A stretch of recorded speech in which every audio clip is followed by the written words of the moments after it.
Hello everyone, আসসালামু আলাইকুম। আপনারা কেমন আছেন? নিশ্চয়ই ভালো আছেন। তো আজকে আমি হাজির হয়ে গেলাম নতুন একটি রেসিপি নিয়ে।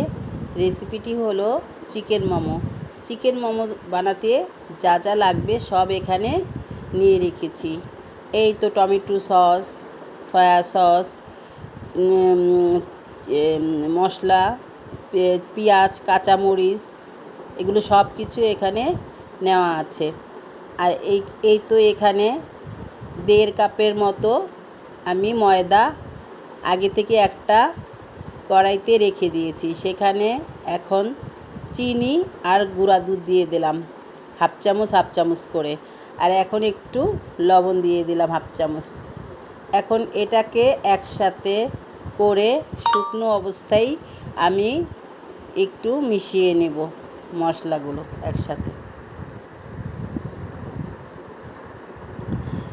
মিশিয়ে নিয়ে তারপরে এটাকে আমি ডো বানিয়ে নিব। এখন একটু হালকা 1 চামচের মতো সয়াবিন তেল দিয়ে দিলাম। এখন আবার একটু নেড়ে চেড়ে সব মিশ্রণ একসাথে করে নিচ্ছি। এটাকে নেড়ে চেড়ে মিশ্রণগুলো একসাথে ভেঙে না নিলে অনেক সময় দানা দানা থেকে যায়, তো ডোটা বানানোর সময় তখন হয়ে যায়। তাই একটু আগে থেকেই নেড়ে চেড়ে নিচ্ছি। এই তো আমি 1 কাপ পরিমাণ গরম পানি দিয়ে ডোটা তৈরি করে ফেলেছি। এখন ডোটা হয়ে গেছে। হালকা একটু তেল উপরে দিয়ে আমি এটা রেস্টে দিয়ে দিব 15 মিনিটের জন্য। আগে থেকে একটা প্যান বসিয়ে রেখেছিলাম। এখন একটু তেল ঢেলে দিলাম।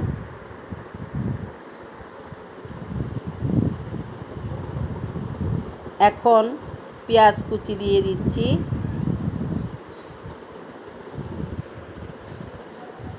পেঁয়াজ কুচি দিয়ে একটু নেড়ে চেড়ে নিচ্ছি হালকা একটু। এখন পেঁয়াজের উপরে এক এক করে সব মশলাপাতিগুলো দিয়ে দেব। একটু আদা রসুনের পেস্ট দিয়ে দিলাম। আর এই তো এখানে হলুদ, মরিচের গুঁড়ো, জিরার গুঁড়ো, ধনিয়ার গুঁড়ো, মুরগির মশলা, এগুলো সব কিছু একসাথে করে রেখেছিলাম। এগুলো আস্তে আস্তে করে সব কিছু দিয়ে দিচ্ছি। এখন একটু নেড়ে চেড়ে নেব।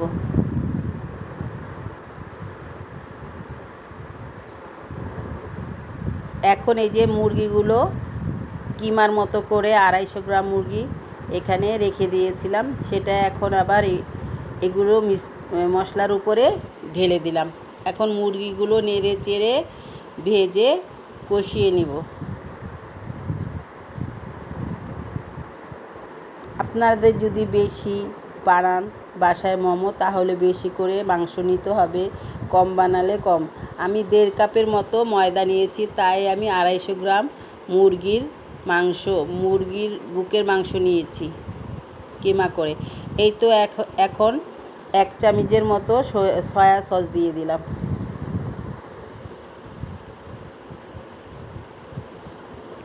এখন 2 চামচ টমেটো সস দিয়ে দিয়েছি। এখন সবগুলো উপকরণ একসাথে করে নেড়ে চেড়ে নিব। এখন একটা লেবুর অর্ধেকটা রস করে এখানে দিয়ে দিলাম মাংসের ভিতরে। আর অল্প একটু কাঁচামরিচ কুচি দিয়ে দিয়েছি। বাসায় যদি বাচ্চারা থাকে তাহলে বেশি কাঁচামরিচ দেওয়ার দরকার নেই। আর বাচ্চারা যদি না থাকে, আপনারা যদি ঝাল খেতে চান তাহলে একটু বেশি করে কাঁচামরিচ দিতে পারেন, সমস্যা নেই।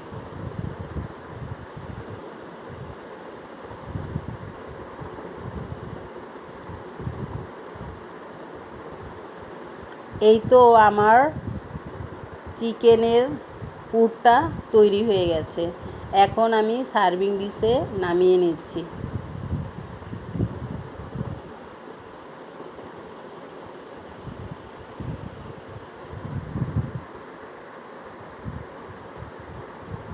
এই তো আমার ডোটা রেডি হয়ে গেছে।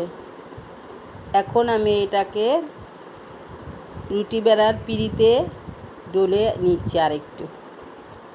এখন এটাকে লিচি কেটে নিব হাত দিয়ে। আপনারা যদি চান তাহলে চাকু দিয়েও লিচি কেটে নিতে পারেন।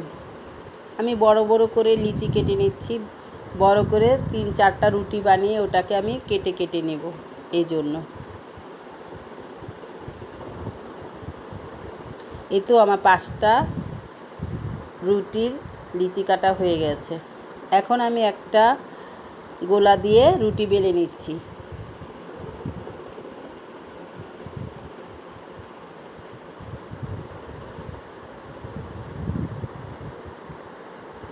এই মোমোটা খেতে অনেক মজা হয়।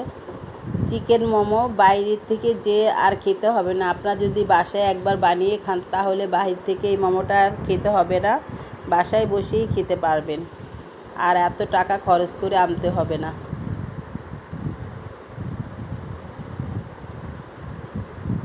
এই তো আমার একটা রুটি বেলা হয়ে গেছে। এখন আমি আমার বাসায় মগ বা গ্লাস ছিল না, তাই আমি বয়মের মুখা দিয়েই এই রুটিটাকে কেটে নিচ্ছি ছোট ছোট করে। আপনাদের বাসায় যদি কিছু না থাকে তাহলে বয়মের মুখা দিয়েও কেটে নিতে পারবেন।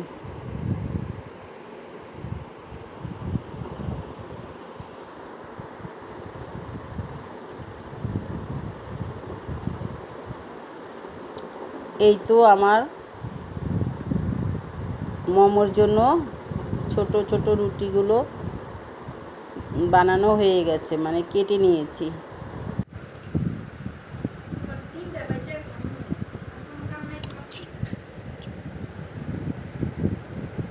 এই তো আমার মোমোর জন্য ছোট ছোট রুটিগুলো বানানো হয়ে গেছে। এখন আমি এটার ভিতরে পুর দিয়ে মোমোগুলো বানিয়ে নিব।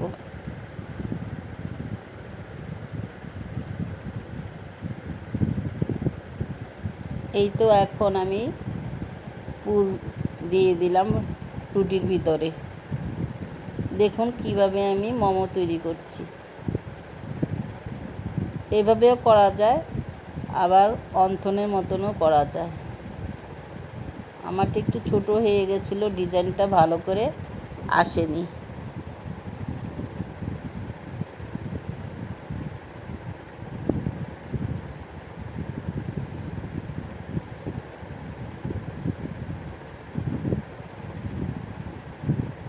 এই তো আমার একটা মোমো বানানো হয়ে গেল। এখন আরেকটা মোমো বানিয়ে আপনাদের সুবিধাদের জন্য দেখিয়ে দিচ্ছি।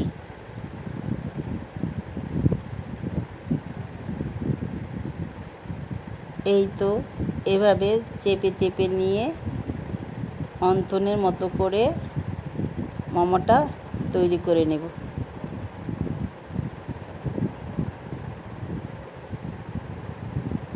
এই তো আমার আরেকটা মোমো বানানো হয়ে গেল।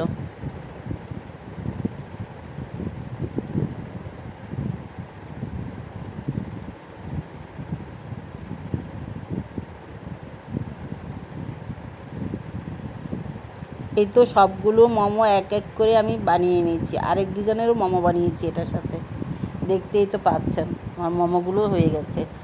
এখন আমি রাইস কুকারে আগে থেকেই পানি গরম বসিয়ে দিয়েছিলাম, পানিটা ফুটে এসেছে। এখন আমি রাইস কুকারে ভাপে মোমোটা দিয়ে দিচ্ছি, দেখতেই তো পাচ্ছেন। দর্শক, আমার এই মোমো বানানোটা যদি আপনাদের ভালো লেগে থাকে তাহলে অবশ্যই অবশ্যই একটা লাইক দিয়ে দেখা শুরু করবেন এবং একটা কমেন্টস করে জানাবেন মোমোটা কেমন হয়েছে, এবং একটা সাবস্ক্রাইব করে দিবেন। যারা করেছেন তাদের অনেক ধন্যবাদ, যারা করেননি তারা এক্ষুনি একটা সাবস্ক্রাইব করে দিবেন। আপনাদের সাবস্ক্রাইব, শেয়ার, কমেন্টস, লাইক আমাকে অনেক দূরে এগিয়ে নিয়ে যেতে পারে। এই তো আমার মোমোগুলো হয়ে এসেছে,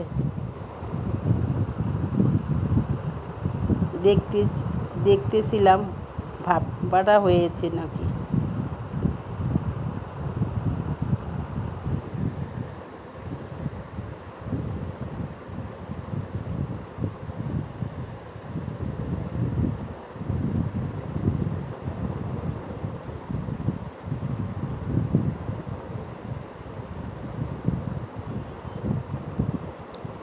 এখন আমার মোমোগুলো হয়ে গেছে। এখন আমি এক এক করে সার্ভিং ডিশে উঠিয়ে নেব। দেখতেই তো পাচ্ছেন।